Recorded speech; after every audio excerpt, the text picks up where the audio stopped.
Hey, everybody, welcome back to another episode of the Hunt, Lift, Eat podcast, brought to you by Hunt, Lift, Eat Official on the Instagrams.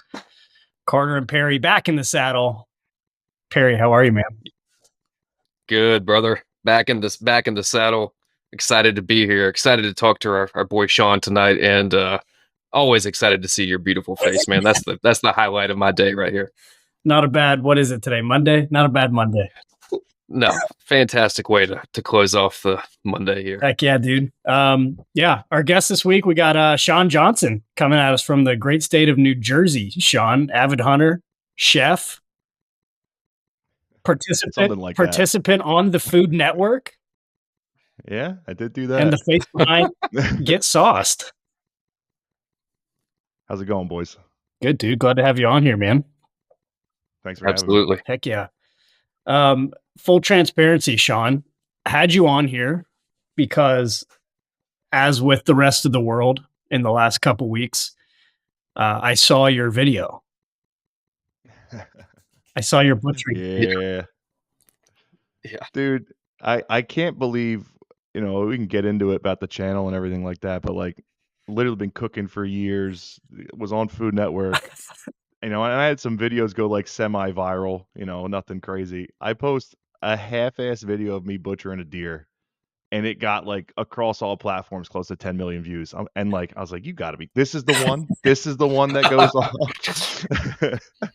Yeah, dude, the whole concept is so bizarre, isn't it? Right? Like anybody who's been in either short or long-term content for any amount of time, anybody who says they understand the game or the algorithms is like full of shit. Like it makes no sense to me.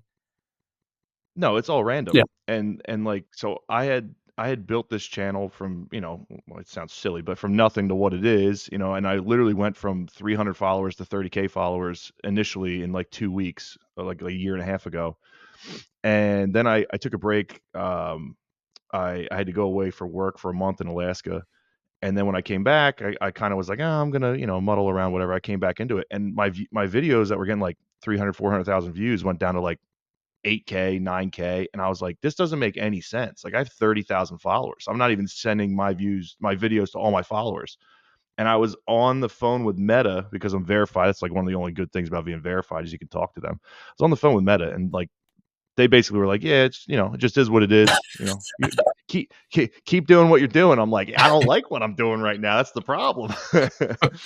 So yeah, it's all random and bullshit. It is. It's, we'll pour the time and research and stuff into, not like this is hard or whatever, like this is fun, but like put a lot of effort into like putting out a good podcast episode, and you edit it and you create the cover work and you post it on all the platforms and you feel good about it. It's like 7 views on YouTube and you're like, sweet, that was a great use of my time. And then, we post a goofy reel on Instagram, like with some minions and some trail cam pics. And it's like 1.3 million views. I'm like, what is happening right now? This is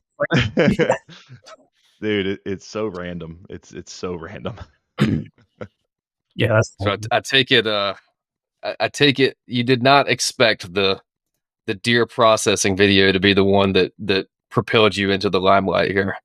No, if I did that, I would have actually fucking cared with what I was doing and didn't just like blow through it, man. I was just like, I haven't posted a video. I got married back in October, and I took like a month off of like filming and stuff because like I got married and like we had 3 friends get married, and I was like, I gotta post something, and I had gotten this little Y-horn like the last day of permit bow here in New Jersey, and I was like, you know what?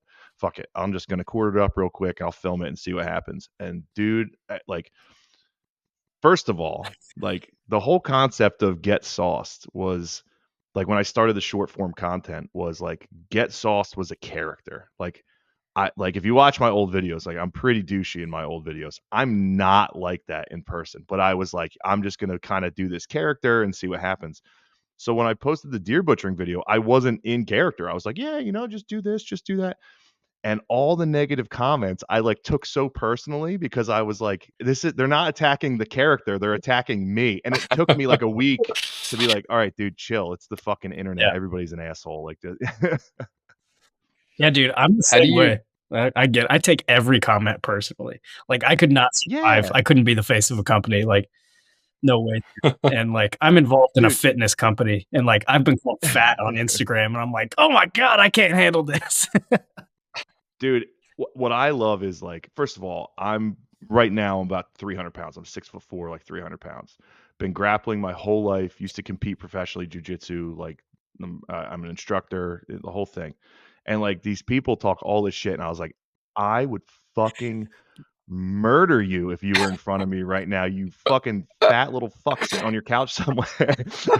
And then I'm like, oh, it's the internet, man. It's some 12-year-old kid just talking shit behind a username. It is what it is. Yep. Yep.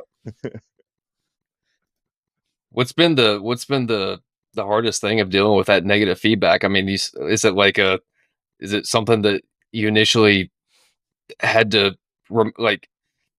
Is there a part of your brain that says, yeah, I know it's some 12-year-old kid behind the keyboard there, but on the other hand, like if it's hundreds or dozens, hundreds, thousands of comments, however much it is, like that's got to get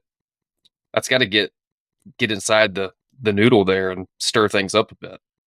Yeah, it does. And like again, like when I first started the channel, I kind of, especially back then, like a year and well, when I started doing the short form content like a year and a half ago, because before that it was just like Facebook live streams. But um, when I started doing it, I kind of, because I was in that character, I was like, I'm going to respond to every negative comment, and I'm going to be in character, and I'm going to like say something shitty back to them saying something shitty to me. But you can only get called like a fat fucking retard so many times before you're like, man, maybe I am a fat fucking retard, like, so like it's a lot. With the videos recently, like getting the millions of views on the videos recently. I try to respond to every comment, but like I just physically can't keep up with it. When I'm getting 12,000, 15,000 comments on a video, I'm like, I just can't even do it. So like it's helped a little bit. And also just getting back into the whole like, because I'll be honest with you, there's comments where like people say like really shitty things, and I'll respond, and then I'll get a private message from that person, and they're like, "Hey man, I didn't mean anything by that," and it's like, then why'd you say it in the first place? Like people, we've become so numb as a society to like, oh, there's an actual other person on the side of that screen that's like doing that, and I'm watching it. Like we just forget about that, and some people get reeled back into it. So Dude, it's actually a huge problem. We see it all the time with our brand too, because even in the hunting space, you've probably experienced this too. But like, even hunters can be our own worst enemies sometimes, man. And you definitely saw that on that video. I'm sure other hunters like, oh yeah. "Fuck you! You didn't butcher it the way that I was taught, or whatever." And it's like, dude. First of all, there's no repercussions anymore for anybody. You can say whatever the hell you want with no consequences at all. Like, Mhm. nothing can happen. You can't get punched in the face, right? You're safe from wherever you're saying it from. You're not going to get, the jujitsu takedown or whatever, because you Yeah. can say that to your face, right? Like, there's just zero repercussions, and people feel like they can say whatever. Like, I'm a high school teacher, man, and these kids just say whatever they want, man, and there's no Oh repercussions. Like, yeah. nobody's getting punched in the face, nobody's getting knocked down a peg, and it's wild.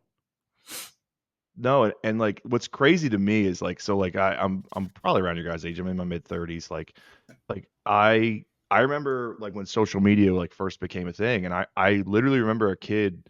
I'm a musician. I played in bands like my whole life, but I remember a kid like talking shit on my band, and he lived like 2 blocks away. So I literally just walked to his house and started knocking on his door. And I remember his mom, because again, this, how many years ago this was. I remember his mom being like, "Go out and deal with this. Like you did this to yourself. Like deal with this shit." And like Mike Tyson has that great quote of like, social media has let you guys get away with, talking shit and not getting punched in the mouth. And what's crazy to me is like sometimes dude, I'll never forget. This was the first time I ever got flagged for a comment that I said. Like some guy, he wrote some like he like he called me like fat. He's like, you probably have diabetes. Your foot's probably gonna fall off. Like just nasty shit.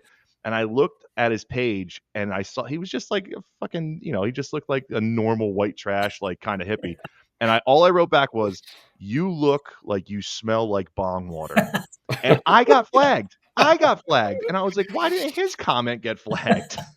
But like that's, dude, it's just it's such bullshit the way that, we're dealing with this right now. At least yours was funny. Yeah, well, dude, and that's the other thing too, is like, and I try to explain, because like there would be people who like wouldn't get A, that it was like a character, and B, it drives my algorithm like if I respond Yeah. to you, like, and like I remember like going back and forth with one guy and him messaging me, and he's like, "What's your problem, man?" I'm like, "Dude, I'm gonna get paid for you being an asshole. I'm the biggest asshole in the room right now because you're gonna keep coming back." And like it just, people don't grasp Yeah. that. You know what I mean? It's like, bring it on, man. Like, I'm a Yeah. little brother. I dealt with this shit my whole life. Yeah, dude, it's wild. It's super wild. What's been like some of the positive feedback from, you've had a couple hunting related, wild game butchering related videos since then. What has been some of the positive feedback that I you've seen? um a lot of people who maybe aren't hunters or want to get into hunting have messaged me or commented and be like, "Hey, like, thank you, like, this gives me confidence to do it myself, give it a whirl." Like I said something in my one video that so many people called out. It was in the deer butchering video, and I was like, "It's all right if it's not perfect." And what I meant by that was like, you screw something up, you just throw it in the grind pile, man. It's not like you're wasting the meat. And a lot of people said, like, that helped them be like, "I'm gonna try it myself because I was so nervous about screwing something up." And uh, you know, there's been I actually just had somebody message me like right before I got on here, like just being like, "Hey," because I just posted right before I got on here. I posted the black duck that I showed how to process. I showed how I cooked it, and had somebody hit me up and they're like, "Hey, man, that looks great. Can you just send me like the actual recipe?" And I said, "Yeah, that's no problem." So there's just as much positive as there is negative, but we all kind of harp on the negative because it's the one that pisses us off. So, but I've had a lot of people, be very, very kind about the videos lately, which is nice. I really appreciated that part of your video because I remember Carter told me who the guest was yesterday, and he sent me some stuff, and I was looking at it, and I was like, oh yeah, I remember seeing this video a couple weeks ago, and we had actually just taken some new hunters out, and some teenage boys that had never hunted before, and we Hmm. were showing them the whole process, right, start to finish, after the kill, processing, all the way up into getting it ready to put in the freezer and take back out to cook someday, and we told them that while we were processing. It's like, look, everyone has their own, little tips and tricks. Everyone does it a little bit differently. Carter and I have been hunting together for years now, processed a bunch of animals together. Him and I don't do things exactly the same way, and that's fine. Like, and you're right, it doesn't have to be perfect, because at the end of the day, however those cuts wind up, there's always a way to cook them, make them taste good, and that's such a barrier of entry for new hunters. I feel like that, just having that confidence that, look, you don't have to be a professional butcher out there. You can still take this harvest, put it in your freezer, and turn it into a delicious meal. Is it's a message that those new hunters need to hear. Yeah, and I mean that message is universal too. Like, and I'm sure you guys know about it with starting this brand, starting this podcast, everything. Like, you have to take that leap of faith. Like, everybody's fear of failure is what holds them back in anything in life. You know what I mean? So, and that message should be universal, like across the board. Like, jump, you're gonna fail, but sucking at something's the first stage of being good at something. Yeah, man, that's like, I probably didn't learn that until, I don't know, I was damn 29 years old. I'm 31 now, but like failing forward and like having a growth mindset, just like I've just kind of played it safe for a while until I Hmm. like jumped in with this brand with Luke and the owner, and like trying new stuff and putting yourself out there, and like you just get so many more reps, like if you're just willing to go, like every video you post, like I'm sure there's a calculated part of you where it's like, it might do well and it might not, right? But like, I'm going to learn something, from this post, like what's working, what's not working, like time of day, or like your lighting is different, or new camera, or like whatever, right? Any of the number of variables, but there's always something new, and you learn so much faster when you fail, and then you own it, and you're like, yep, failed. This is why. Cool, readjust, and we'll adapt for the next one. Yeah, but I mean, it's everything you just said is true, but it also like circle back to what we originally were saying. Like, there's videos where I'm like, this video rules, and nothing happens. And then I post a video, I'm like, I'm just posting a video. Like, literally the venison butchering video, I was like, I'm just gonna post a video to post a video, and sure as shit, it blew up. So it's there's some randomness to it, but yes, what you're saying is true. Like you have to fail, and like I know what held me back in my own life, just in other things, was like I was so afraid to fail, and now that I'm a little bit older and like I've built this, it's starting to become a brand. I remember I just posted about this when I hit 50,000 followers on Instagram. I remember talking to my now wife, like when I wanted to get into the short form content. I remember just being like, I'm betting on me. Like I'm betting on me, and if it fails, it fails. But because like at the time, dude, I didn't have a pot to piss in or a window to throw it out of. Like my last bit of money I spent on buying a new camera to get to get into short form content. I was like, I'm betting on me, and if it doesn't work out, at least I can sit there and say I did it. Yep. 100%. And you were probably like, oh my gosh, this is a staggering amount of money to be spending on this one piece of equipment. Like, fuck, I hope it works. And now, like, once you get some reps and some failures under your belt, like, it kind of like brings the blood pressure back down, and you're like, it's going to be good. Like, we can course correct. Everything's going to be all right. Definitely. One of my favorite things about that deer butcher video, anyway, we're not going to talk about this for an hour, but I've loved it. One of my favorite things was the table you used, dude. The grief that you got on the table, dude, was wild. Wild, man. Dude, so I was sitting there, and I used to have this stainless steel table, and I haven't used it in so long. It was like a 4x4 stainless steel table. I hadn't used it in so long. I just got rid of it like a couple months ago. Like it was just sitting, like my dog was pissing on it every time he went out back, and I was like, fuck, I'm just getting rid of it. So then I'm like, all right, I'm gonna do this video. And so where we usually hang our deer is in my grandfather's garage. He lives a couple miles up the road. But we had a warm front coming through, so I couldn't leave it hanging there, and I would have butchered it hanging, but I was like, fuck, I can't do that. It's gonna be getting too warm, because it literally was like I killed that deer. It was maybe like 40 degrees, and then the next 3 days we're gonna be up near 70, 75, because New Jersey's weather's fucking nuts all the time. So I was like, all right, I just got to get a table. And I'm like, I'm down in my basement looking at stuff. I'm like, that's dirty. That's this, that's that. I was like, you know what? I'm going to go buy a card table from Walmart. It'll be fine. It was like a $40 shitty table. And I don't know if you saw, but in the next video, in the not the next video, but the duck butchering video, I'm like cutting the feet off the duck, and I have it up on some 2x4s, and it just like topples over, and like real quick across the screen, it's like, somebody please buy me a better table. But yeah, dude, so many people talking shit on the table, and I'm like, and the other thing is too, like, people don't realize how big I am, so like it just made the table look even smaller. Yeah. It's like part of the bit. Yeah. But it goes to say, like, we just recorded a podcast on like butchering and processing for beginners, and how it can seem daunting to get into, butchering your own wild game, and like not taking it to the processor and actually learning all the steps. And then, but do I need to spend money on a, expensive meat grinder and, slicer and vac sealer and all the things that go with it? And you were just proving like, hey dude, you need a good knife and like a shitty table, and like you're good to hook. Like you can do this, right? Yeah. Anybody can do it. Fucking package that shit up and put it in the freezer, man. Exactly. I only like last year I got a vacuum sealer, because I started doing like a lot of sous vide stuff just for like meal prep and like some other stuff. But like before that, like I did the Steve Ranella method, like 2 layers of cellophane and a layer of freezer paper, and you're good for a year. You know what I mean? So there's like, I think it was a Fred Bear quote, and I like relate it to like a lot of shit with hunting and everything. Like he's like, your grandfather used to kill deer wearing red flannel. You know what I mean? Like we talk about all this like expensive camo and all this and all, like, dude, just get the skills to do it first, and everything else can follow afterwards. Exactly.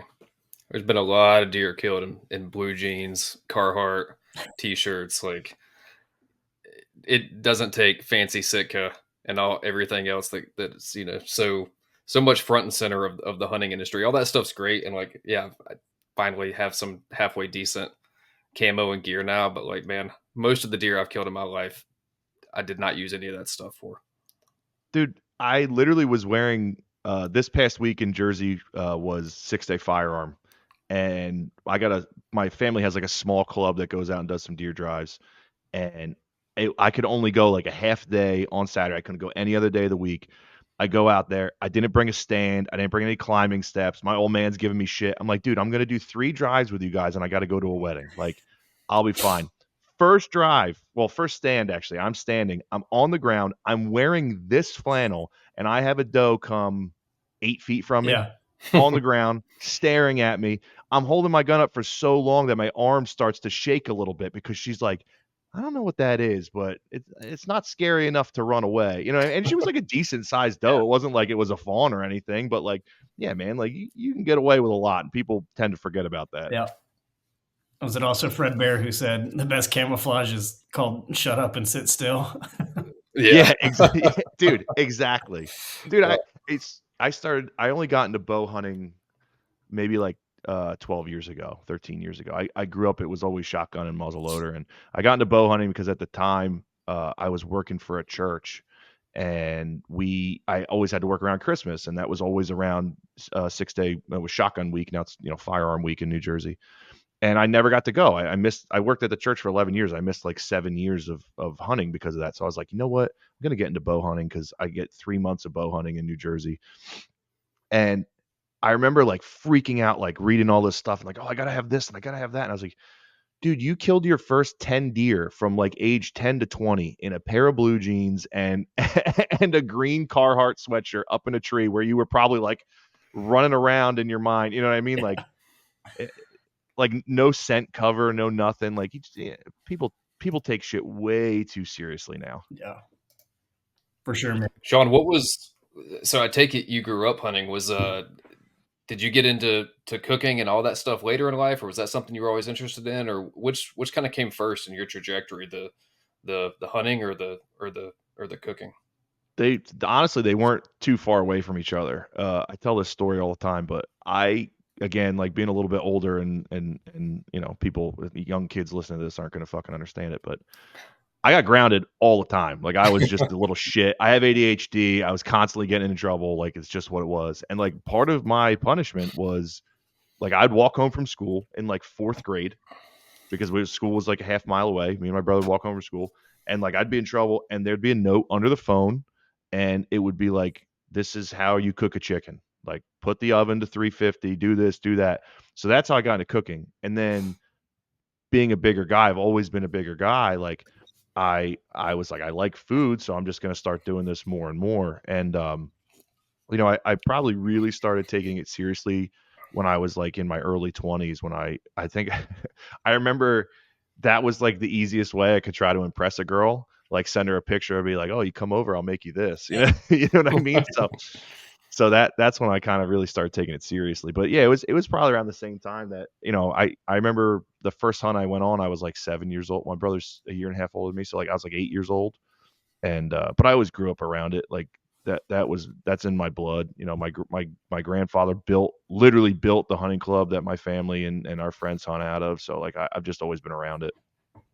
It's funny, not many people think of New Jersey as a big hunting state, but we got a couple buddies that are from the area, and it's like you get outside. It's like anywhere else. You get outside of the metropolitan areas, the urban areas, and very rural. And it seems like there's a ton of that culture in your home state. Well, it's funny. So I've lived in this area my whole life. My dad's lived here his whole life. My grandfather's lived here his whole life.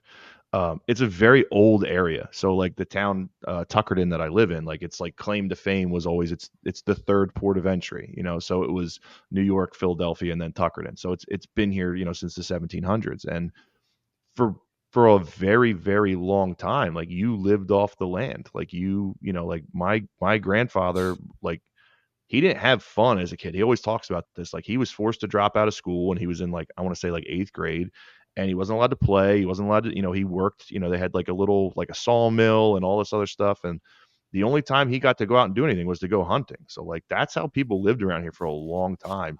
People tend to forget that.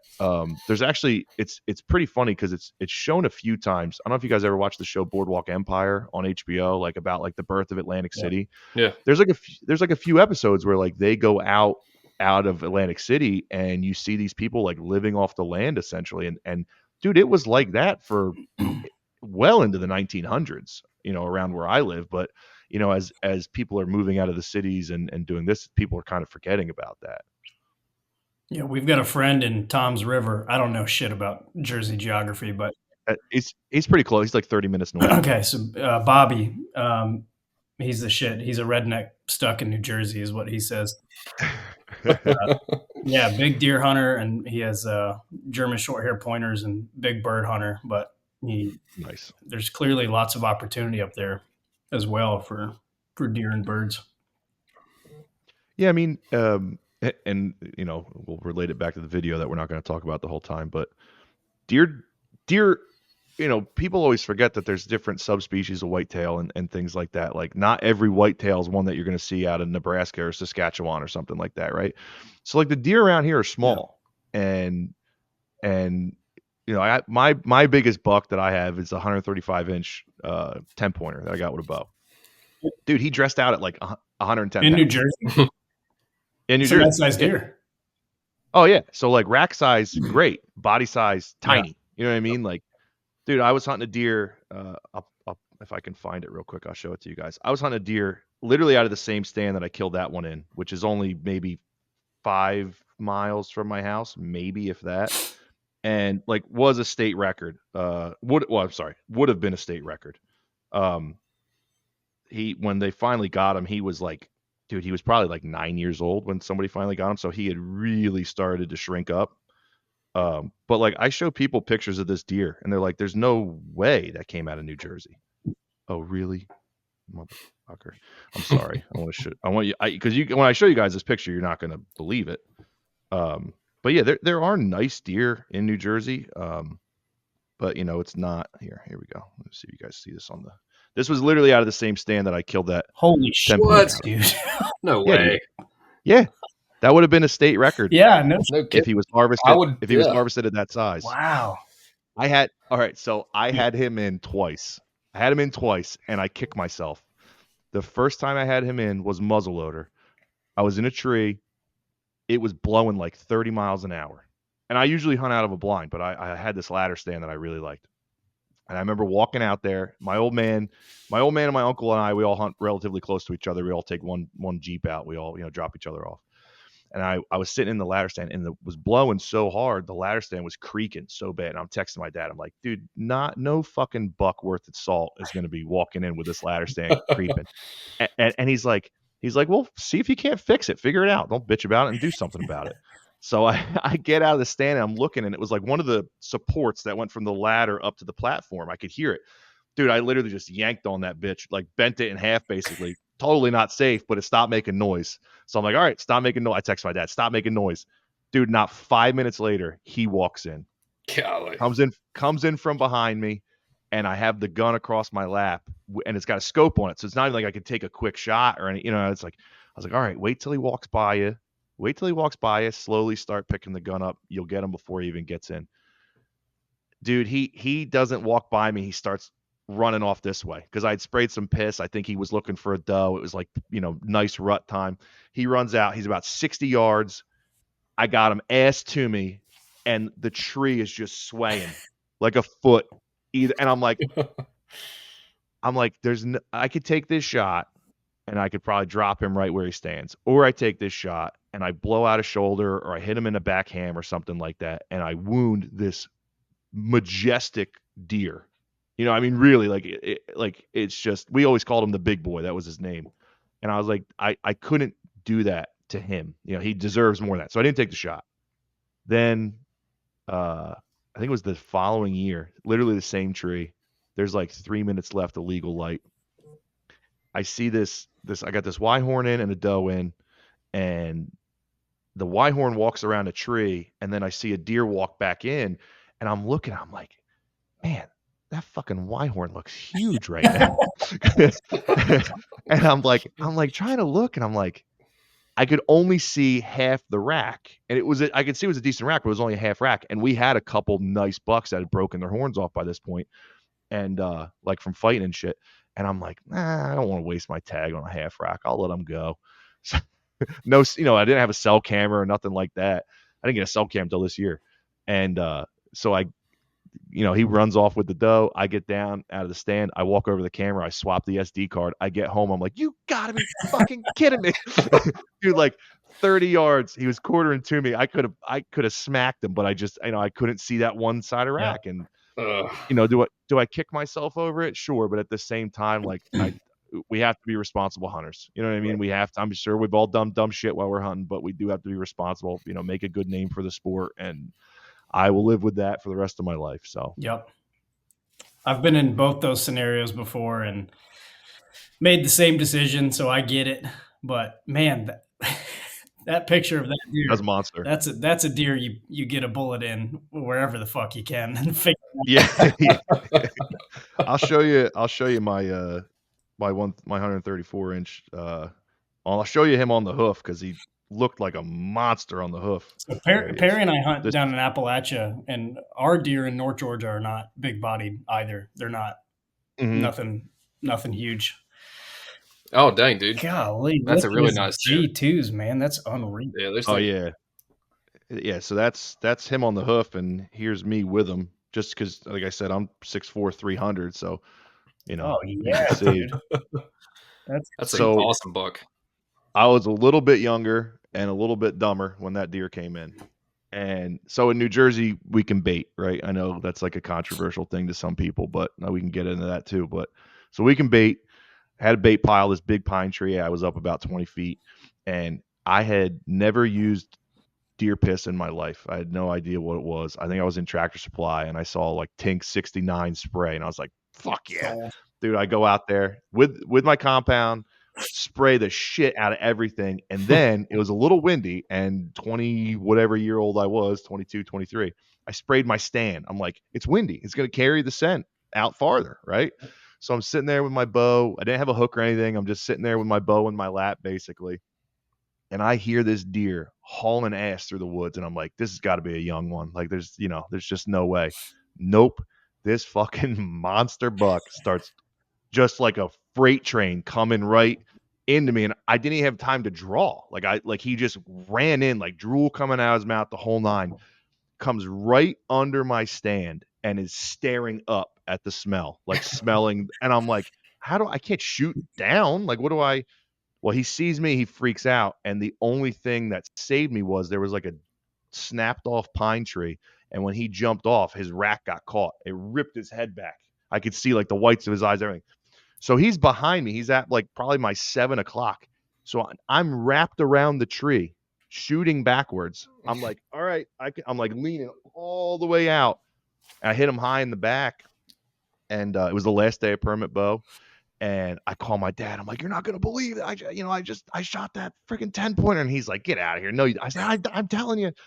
So I tracked him. About, 50 yards and lost blood. And I was like, shit. So call him. He's like, I'll be right there. I'll meet you. So I go pick him up at the head of where we hunt. And we're out there. And he had been on a run this whole time, like just easy to follow on a run. And then the run wide, it went one way or the other. So he's like, all right, I'll go this way. You go that way. All right, cool. Dude, nothing. Couldn't find any. I was like, we had such good blood. Like, what happened?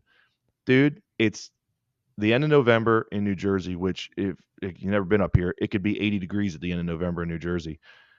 It starts snowing like a freak snow, like a squall. And we're like, we got to back out. Like, dude, it snows an inch. We're like, what the fuck? We go out, we can't find anything. We did a grid pattern, we did a circle, everything that you could think of looking for this deer for a whole day, didn't find him. That was on Sunday. On Monday, my old man goes back out and he's looking at the tape and everything like that. And he's like, where'd this deer, this deer's got to be dead. So he sets a compass heading. Dude, you ever talk to my old man? If you don't have a compass on you, he's gonna fucking tear into you. He sets a compass heading based off of the tape, the blood, and he gets to that Y where the run wide off, and he goes, "I'm just gonna walk straight. I got this compass, dude." He walked right to that fucking. No deer. way. No kidding. Right, it was like another 100 yards up. Walked right to him. We walked that piece. I can't even tell you how many times we must have walked right by him. But he literally right on that compass heading. So that deer, he was on that run and he was hurt so bad he didn't stay on the run. He just kept running straight, went right through some buckbrush, about 100 something yards, died. Oh shit. That's the worst feeling in the world too, man. Oh, dude. I didn't sleep for literally didn't Oh sleep for yeah. 2 days. Oh yeah. I'm Just didn't sure. sleep. Oh yeah. I hate that Like feeling. biggest buck I had not the biggest buck I'd ever seen in New Jersey. I saw one buck before that was bigger than him, but biggest buck that I got a shot at. No, that's a fucking lie too. All right. I've never killed a deer with a muzzle loader, and I'm gonna tell you guys this story. So I was like, you get your muzzleloader permit in Jersey at either 15 or 16. I don't remember what it is. It's 15 or 16. And the first time I ever went, my dad gave me this old New Englander like iron sight. I had my grandfather with me and my grandfather's buddy, and we were up at this piece of woods called the Bottle Dump. And he's like, all right, I'm gonna line you three up the road, and I'm gonna zigzag through the woods. Now, as much as I love hunting at 16 years old, I would rather be doing anything less than be in the fucking woods with three old dudes like just standing up against a tree like this. I literally was standing against a tree, didn't have my gun up, and I see a flash, and I'm like, oh, that must be my dad. And then I see this fucking monster, dude. And like my dad has pictures of it because he had a camera up there. This made, I mean, easily 150-inch double drop tine, just monster of a deer. And I'm like, oh my God, what do I do? So I put my gun up. I'd never hunted with this muzzleloader. It's my first time ever hunting with it. I put my gun up. Dude, he comes straight at me, like 5 yards. I go to pull the trigger and never pulled the hammer back. Oh, Oh. So I pull the hammer back. He stops and he's staring at me. And I'm like, fuck, over. Pow. And I remember my dad being like, don't shoot a muzzleloader and then drop it because you don't know if the bullet's going to come out yet. Like, wait for the smoke to clear. Pow. I shoot. I'm waiting for the smoke to clear. That fucker is standing there staring at me. And I'm like, what do I do? Does he drop? Like, I have no idea what's going on. Dude, he puts his head down. He walks a foot away from me. Just puts his head down and just walked. The run went right by me, right by the tree. He just walked. I was like, I can't reload quick enough. I don't have, like, what am I going to do? This monster of a deer. So he crosses the road, starts paralleling the road. My grandfather's, 100 something yards up the road. I walk out to the road and he's going like, what? And I'm trying to tell him there's a big buck. My grandfather sees him, puts his muzzleloader up, snap, gun misfires. oh my.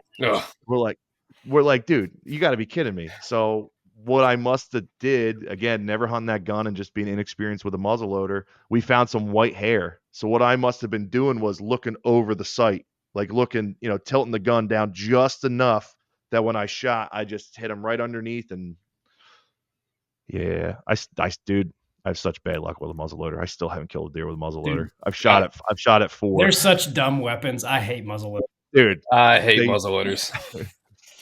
I've shot at 4. I've hit. I count that as a hit because I did get hair on that. I've hit 3, and I've had 3 deer survive. One I just fucking missed, but yeah, no, they suck. Hey, I fucking hate muzzle. I didn't even get my muzzleloader permit this year. I was like, fuck that, I'm not doing it. I just put a scope on my muzzleloader on the off chance that I might do some late muzzleloader hunting. But part of me is like, you know what? If I have the opportunity to hunt, I might just take my bow because I really just, dude. I mean, and of course it'll be my luck. I'll see something I want to kill at like 80 yards because that's the way it goes when you're bow hunting. But I'm not a fan of muzzleloaders. Yeah, fuck them. How has this season panned out for you? You got married this season. You've been busy. I did, yeah. I got married literally at the beginning of bow season. Congrats, man. Yeah, thank you.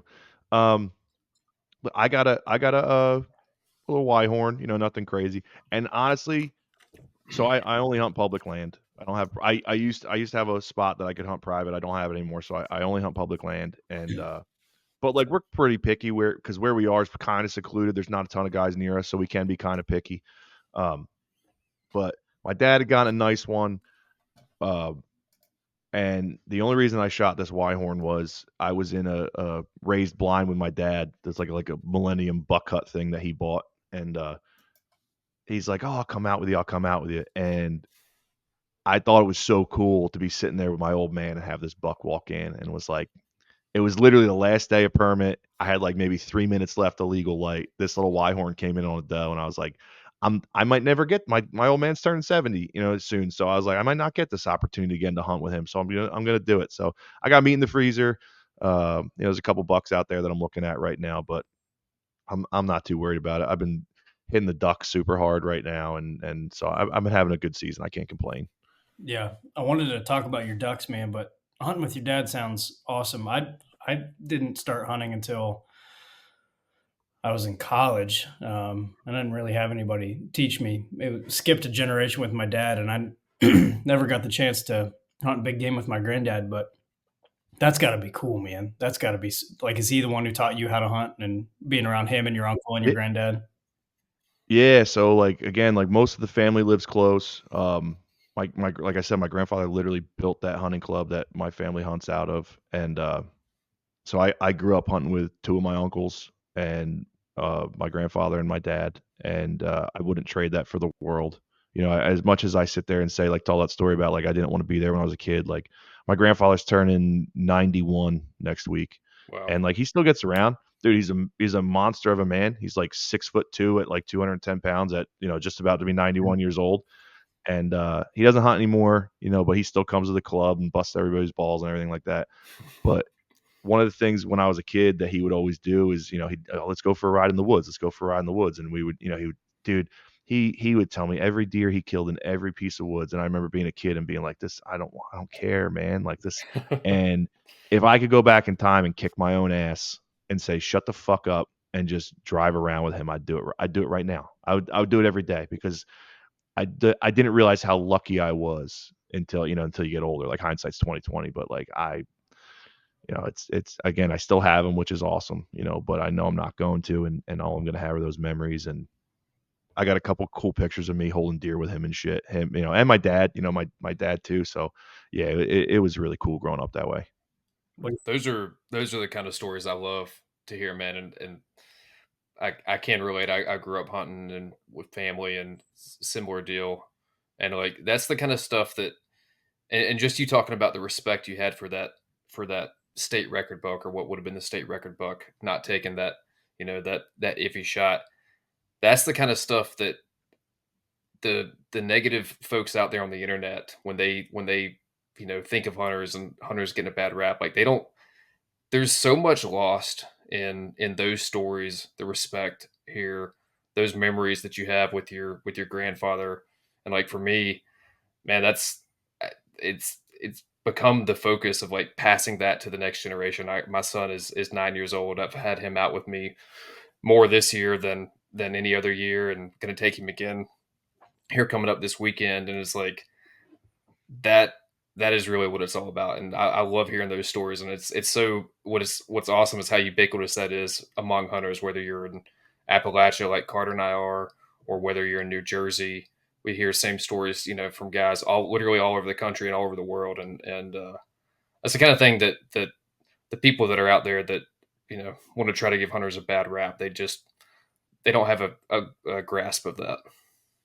No, and I mean, again, it goes with anything in life, but like I tell people this and people laugh. Like my wife's vegetarian. She's been vegetarian. Like literally, she's never had meat in her entire life. She was raised vegetarian. No And I way. remember yeah, and I remember when we first started dating, that 134-inch buck is literally the first thing you see when you walk into my Of house. course. And I was like, I As literally it should texted be. her. Yeah, I literally texted her. I was like, do you want me to like cover this up? Like what do you want?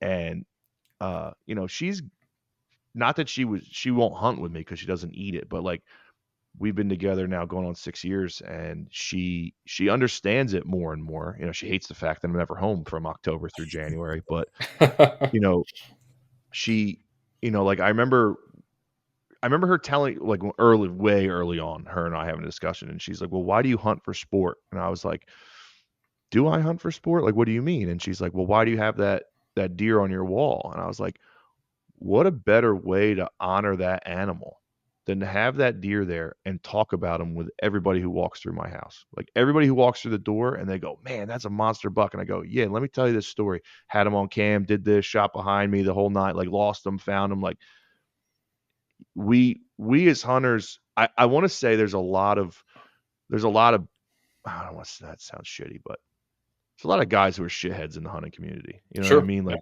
there are a lot of guys who are like, if it's brown, it's down, like, if it's got spots on it, tastes better, like the whole nine, like whatever. And like, you can sit there and be like, teach their own, whatever. But like, there's just some guys who are just douchebags who dude just, I saw there was a post where I hunt, it was in a hiking page, and they found this deer carcass. Somebody literally cut the horns off, took the back straps out, and left everything out in the woods. And I literally wrote on the thing, I was like, that guy's a douchebag. Like, that guy's not a good hunter. That guy, that's an asshole, right?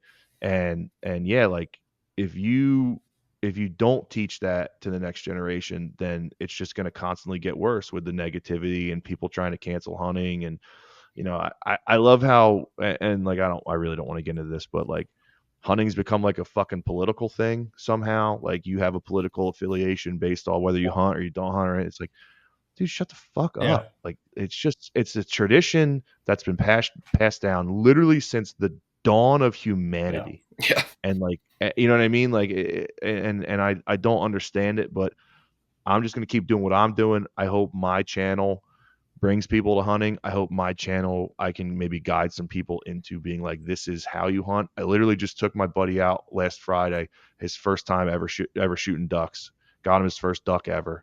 And I was like, this is what I want to do. Like, I want to bring people into the sport, and I want people to learn how to do it the right way. Yeah, man. And that's one thing I love about you as a chef and your page with Get Sauced is we can be in a bit of an echo chamber here within the Hunt Lift Eat podcast. Like, people who follow Hunt Lift Eat and people who follow the podcast page, like, are hunters for the most part, and are at least open to the idea. We do get a lot of messages from people who are like, I want to get into hunting. Where do I start? Which is way cool. Like, love that. Especially after COVID, a lot of people were like, hey, I want to take more responsibility where my food comes from. And that's sick, right? Definitely. But it's still a bit of an echo Yeah, chamber, awesome. right? We're still talking to like pro hunting people who are open to the idea. But you have such a cool opportunity of being in, you're dipping into two spaces, and not even just two, right? Because how you present your media and your content is really well thought out too. But like, you're dipping into, the cooking chef, home cooking side of things, and then even like a level up with the Food Network's side of things. And then, like, when they introduced you on Food Network on OutChef'd, they were like, oh, he's a wild game hunter, or a hunter and wild game chef. And I was like, how many people get introduced as that, like, on that show? Probably not many. And you have a unique opportunity to like open that dialogue and at least get people interested into hunting, and then like procuring their own wild game, right? Because like anybody in the upper, the next level of cooking, someone who takes their level of cooking seriously, like, enjoys wild game, right? People will order elk and order duck and like order things like this, and it's like, yeah, you can go like procure these own things yourself. You can do that.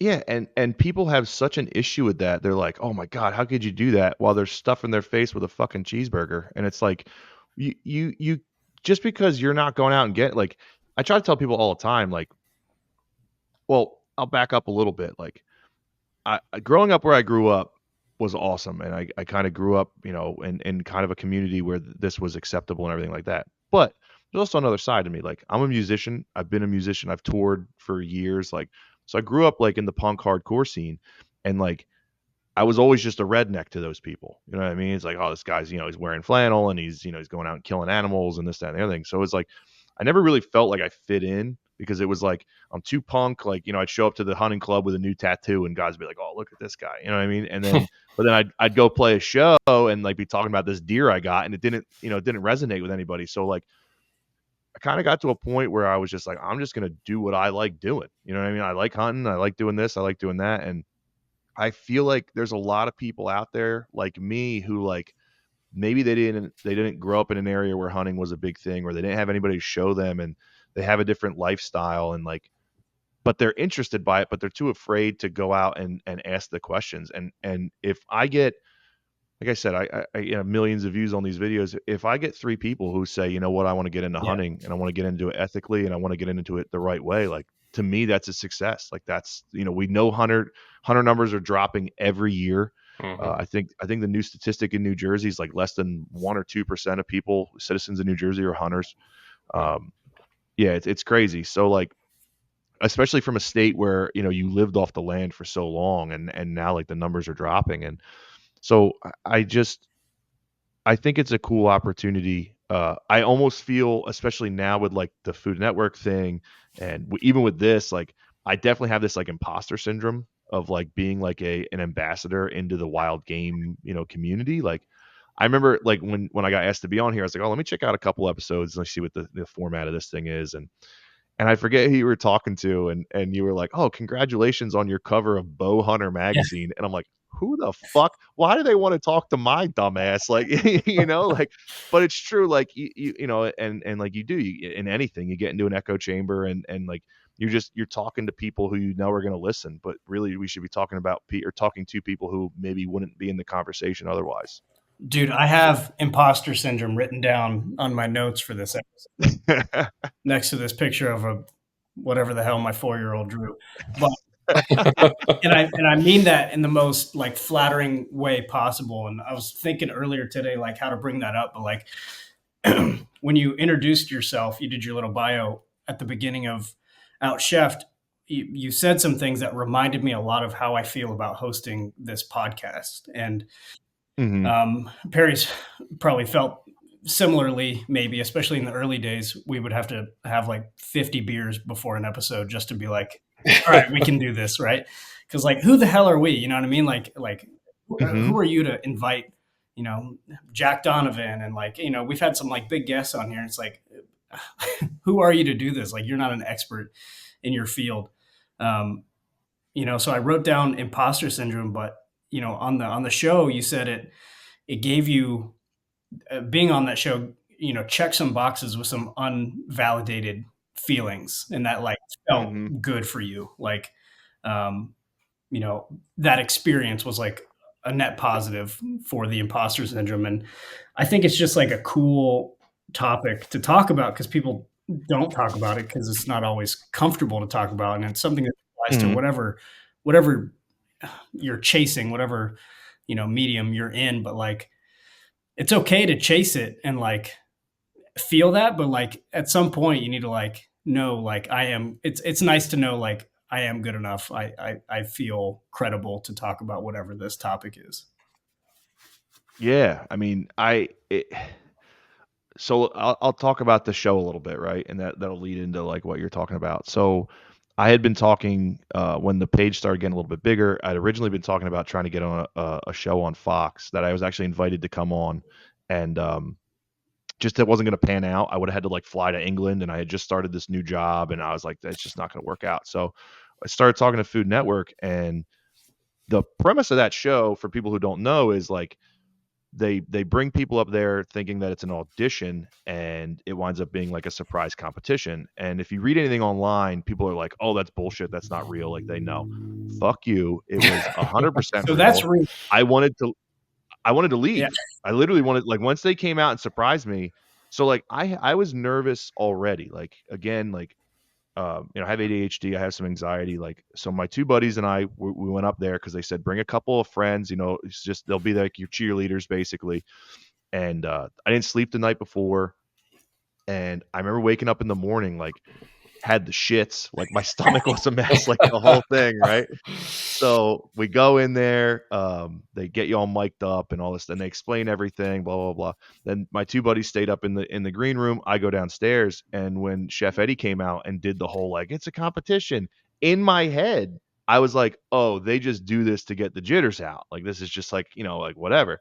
And then all of a sudden they're like, no, this is real, this is happening. And dude, I literally was like, I gotta go. Like, there's no way I'm doing, like, because I was already so nervous of like I'd been working towards this thing. I'm finally gonna get an audition to do this. If I fuck this up, then I'm a failure. Like, you know what I mean? Like, and so then, you know, that shit happens, you know, and then they introduce Chef Alex, you know, who I'm gonna be cooking against, who I love her to death. She's we had a nice private conversation that I won't get into because it was a private conversation, but like she validated so much of what I was feeling and everything like that. And she'll forever hold a spot in my heart for that conversation that we had off camera, away from people. Like, she didn't have to do that. That's but and for listeners who aren't familiar, yeah. she is legit. Oh yeah, she's an Iron Chef. you know, like she's legit. Chef Alex Guanacelli, look her up. So yeah, so then, you know, I go through that whole thing of doing the show, you know, spoiler alert, winning the show. And I remember talking to, I have a friend who I went to high school with who's also very big on Food Network. She's been on Tournament of Champions and you know, a bunch of shows with just all, basically all the big Food Network, Chopped and all that stuff, Chef Brittany. And I remember texting her about it and being like, I have this crazy imposter syndrome. She's like, yeah, so do I. And like, I have it all the time. And like, I do it I do this for a living. Like she's opening up a restaurant in Iowa right now. Like it's crazy. So like, yeah, I mean, the imposter syndrome is something super hard to beat, but like, anybody who's not a sociopath has that when they get into something new. You know what I mean? Or they're just fucking delusional and they're like, I'm the best that ever was. Like, and you're like, that's not a person I want to be around. But like, I get it, dude. I teach jujitsu 2 to 3 times a week. I get it every time I'm on the mat. Like, I talk to my buddy Garrett, who owns the school, and I'm like, hey, Garrett, what are we teaching tonight? He's like, we're going over close guard. Dude, I've been doing close guard for 13 years. And I start showing a move and I'm like, am I doing this right? Like, you know what I mean? It's just, you know, it's just that's just a very real thing that you got to live with. And my wife yells at me all the time. She's a therapist, so like she, you know, she therapizes, as they say. And she's like, she'll compliment me and I'll just be like, yeah, all right. And she's like, no, accept the compliment. Like, you did a good thing. You know, you're, you know, accept it. And I think it's just hard I think it's hard, especially for men. I feel like it's kind of hard to get to a point where like you're like, I'm good at something. You know what I mean? Like, there's always just this, like, you're not happy that you did it. You're just like kind of relieved that it's over with, you know, and that's really hard to beat.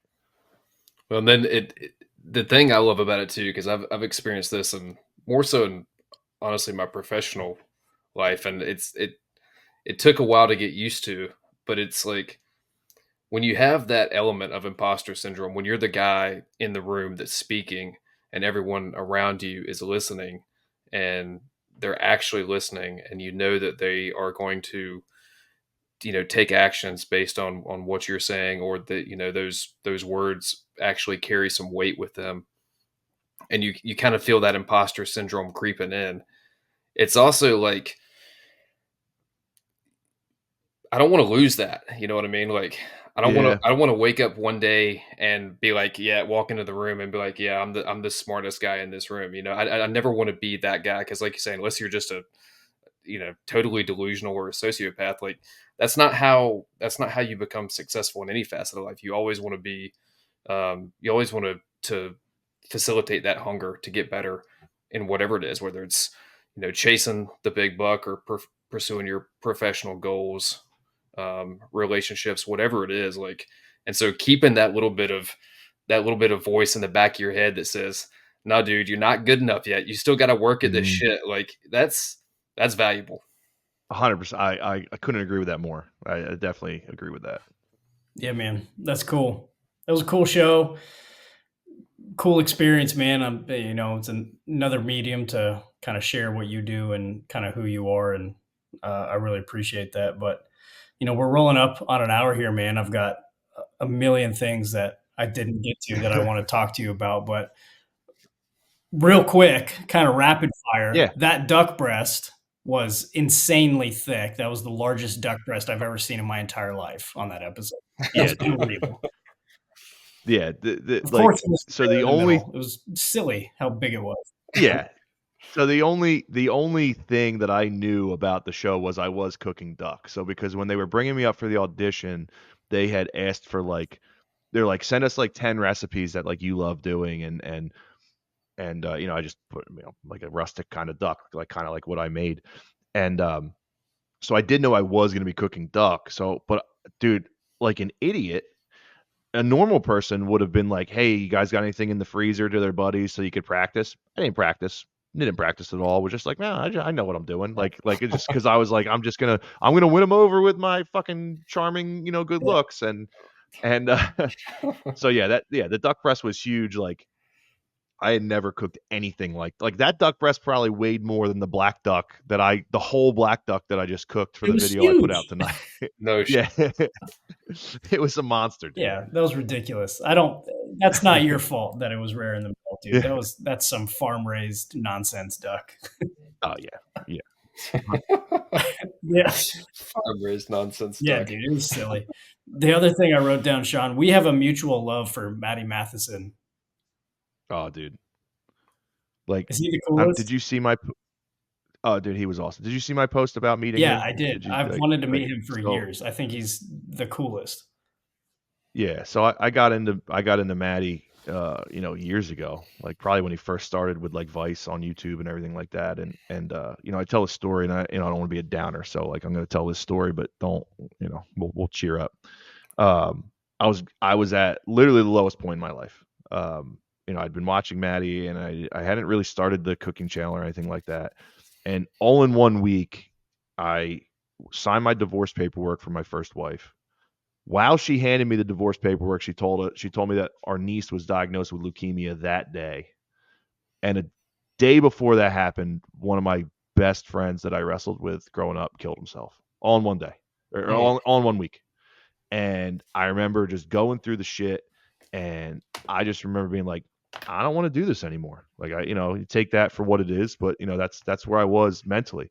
And I remember turning on my phone and opening YouTube, and there was a Maddie video, and I won't get emotional, but there was a Maddie video, and I watched it, and I said, you know what, fuck this, I'm gonna go to the store, I'm gonna get the ingredients, and I'm gonna make this. And it was a lasagna recipe, and I ate the whole fucking lasagna. I was like crying, I was like, eating it like whatever. And so like when I got the chance to meet him, I told him that story, and I said, I wouldn't be here if it wasn't for you, and I'm sure you get that a lot. And he kind of laughed. He goes, no, I don't get that a lot. And but no, he was really cool. I only got like a minute or two to talk to him, but he was such a genuine dude. Like you could just tell in those couple minutes that I got to talk to him, like he listened to what you said. He was interested in what you said, and yeah, he was awesome. He's definitely an idol of mine. Yeah, I'd love to meet that guy, man. And he's just so cool. My wife's Canadian, so that's how I got turned on to him, Okay. watching him on Vice back in the day too. And I've made his lobster rolls like 1,000 times. Yep. Man, he's just so cool, man. But yeah, that's awesome, man. It's cool to have idols in the space too. And he's like hmm pro hunting and pro fishing as well, which I always, appreciate, like him and Andrew Zimmern and, Gordon Ramsay and some guys who shed light on, you know, hmm getting their food from wild places, I think is always really Anthony Bourdain, another great one. But like, Oh yeah. I think that's just cool in the space that you're in. Yeah, man. Yeah, and like the other thing too, like that I resonate with him is like he was just like a hardcore punk Yep. kid. You know what I mean? Who, like just kind of got into it. I was like, dude, that's Yep. me. Like like that's me. All his teeth are fake and shit. Yeah. Yeah, man. So yeah, he was really cool. That's sick, dude.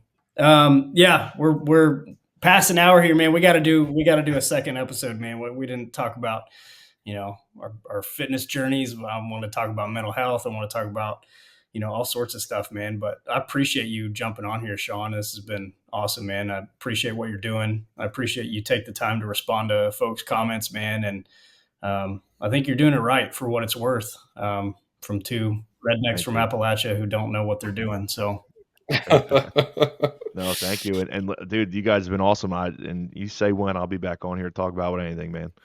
done, man. That sounds great, Sean. This hour flew by. I'm sure we could knock out a few more easily. Oh yeah, definitely. Sean, you got any closing thoughts before we jump off here? Thank you guys again. This is awesome. I think what you guys do is awesome. It's a cool community. And dude, you guys got some awesome fucking designs too for your clothing. I don't think people realize how Appreciate fucking it. awesome some of that stuff is. Yeah. I guess what I would close is if you're listening to this and you want to get into hunting, reach out to me, reach out to these dudes. Like, there's people who can get you into hunting. There's people who can get you into fishing, and don't be afraid to fail with whatever you do. Bet on you. Hell yeah. Bet on you sounds That's like a another t-shirt, Barry. hell yeah, it does. Fail forward, bet on That's you. right. Yeah. Dude, t-shirt designs for days. It's a fantastic message, Sean, and we kind of started there. It's a great way to wrap this up. I'll echo what Carter said. I love what you're doing. It's awesome. I saw that video, And my first thought was like, oh, here's just a good old boy. He happens to be from New Jersey, but like I could drink a beer with that dude. He's out there butchering a deer on the table in his backyard. Like I've done that 1,000 times, man. Hell yeah. So keep doing what you're doing, brother, and let the haters hate. But yeah, bet on Thanks, yourself, man. and it's good stuff. Thanks, brother. Thank you very I much. want to close with a quote from you, Sean, that I love. Oh, jeez. I'm a history teacher. I teach social studies to high schoolers, but in your get sauced persona, at one time in your life, you said Columbus had a bacon, egg, and cheese on everything, went home and invented this shit, and then you pointed to a bowl of carbonara, and I love that, dude. Oh, dude, I laughed so hard to myself in my kitchen when I said that. I was dying. My wife was like, "What are you laughing at?" Oh, I'm glad you appreciated that. But yeah, dude, I appreciate it, man. We'll get you on for a second episode. Where can folks find your stuff, man, and check you out? So everything's at Get Sauced NJ, Instagram, YouTube, Facebook, TikTok. Yeah, just check it out. If you want to see me on Food Network, I was on OutChef'd season 3, episode 10, called Quack Attack. And yeah, so it'd be, would love to get some new followers. And I reach out, or I mean, I respond to everything, messages, comments, whatever. So like, if you just want to reach out, and I know we're, kind of barely talked on mental health, but you're going through some shit, reach out to me, man. I'll talk to you about it. Yeah, dude. Hell yeah. Hell yeah. Well, I appreciate it, Sean, and listeners, appreciate you guys as always. We'll talk to you guys next week.